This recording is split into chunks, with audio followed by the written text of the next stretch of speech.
And none of the, like I said, none of the bad things that happened to me were any of the reasons why I quit believing. It was, the lack of God was why I quit believing in Him. And evidence, all the evidence pointing towards a world where God doesn't exist. And so now I look back at it and see all the bad things that happened to me due to a belief in God. And it's, it's something I'll never go back to. It's like, breaking free of a cult or something like that. And, a lot of people who see this video never know what that's like, but a lot of people out there who watch this video will know what that's like. And going to church and, believing in God was a big deal, because in my normal everyday life, like I said, it was hard. It really was. And you're constantly, feeling like you're oppressed and you're just under somebody's heel. And going to church and praying and being around everybody else doing the same thing. I mean, it felt good. It was not really an escape, but it was a release. But as you talk to these people, and you start to think, you pick up on things. You see them, give a sermon about, the sins of drinking alcohol. They talk about somebody buying beer or booze or whatever. Yet the same preacher will get done with his sermon and go kill a bottle of NyQuil. And then you see all the preachers on TV, getting busted having affairs, embezzling money, things like that.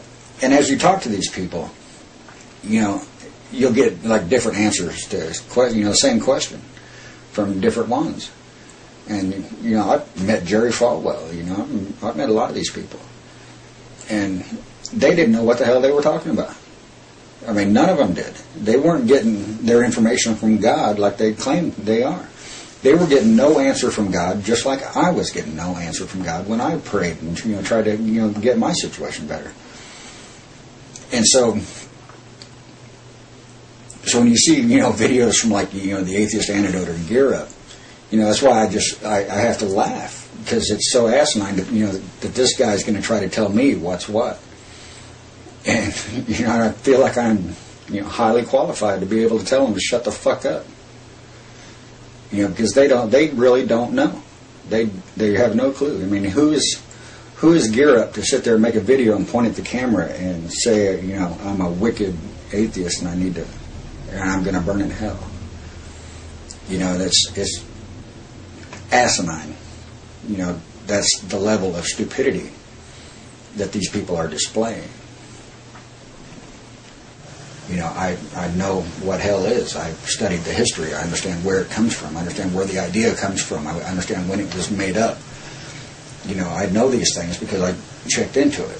The people who are telling me this stuff haven't checked into it, and they don't know any better. And that's why I tend to laugh at them,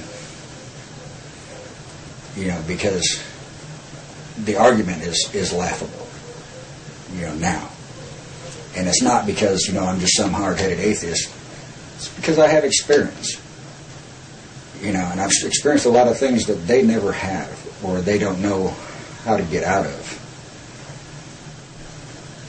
And, people saying, well, you never really knew God. Well, you couldn't get any closer to God, any closer to belief in a God than what I had. I know exactly what the feeling of the Holy Spirit feels like. It's an emotional buildup, and I could replicate the sensation today. Just like people who used to be Pentecostals, they could speak in tongues today if you wanted them to. It's a facade. It really is. And it's something that only people who've been there can really understand. So when you see people like William Lane Craig use that as one of his evidences of God, and it makes his argument really childish and unintelligent to anyone who's been in that situation. And this is one of the reasons why apostates are looked down upon so harshly by religions. Because we're the ones who know. We know better. We know what their secrets are. we know that you can leave, and leave for good reason. And we're a threat and a danger to their way of life. But there are people out there who need some help and are looking for help. And there's people out there who want to get out of it and really don't believe, but they're scared to stand up and walk away. And for those people, I'm going to tell you, looking back, it is an extremely empowering feeling now to know that I stood up and looked all of them in the eye and did it on my own and walked away and took charge, and I'm in control of my life now. I don't have to worry about some book. I don't have to worry about some invisible God looking over my shoulder.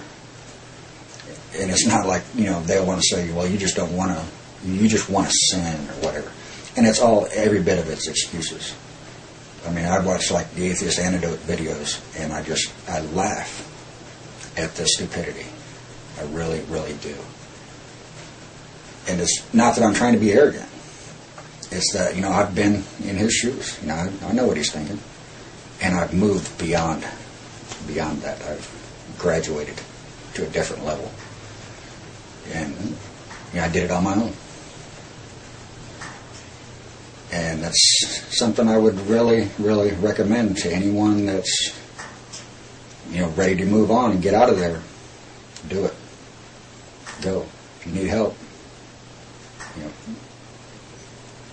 send me a message. I'll get you in touch with anybody you want. Or if you're near me, I'll help you out. I know what it's like. So hopefully this little series was informative for everybody. Hopefully somebody gets something out of it. If not, at least it was entertaining. Have a good day, everybody.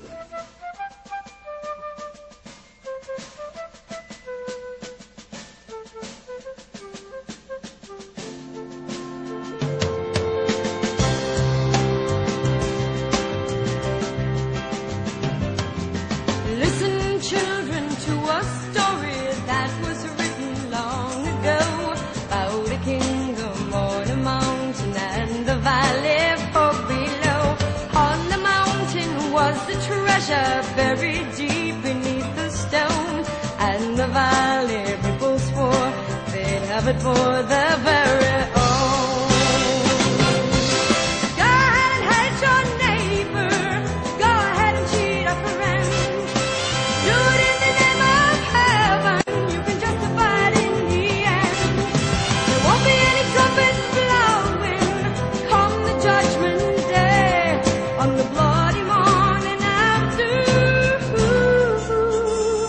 One tin soldier rides away.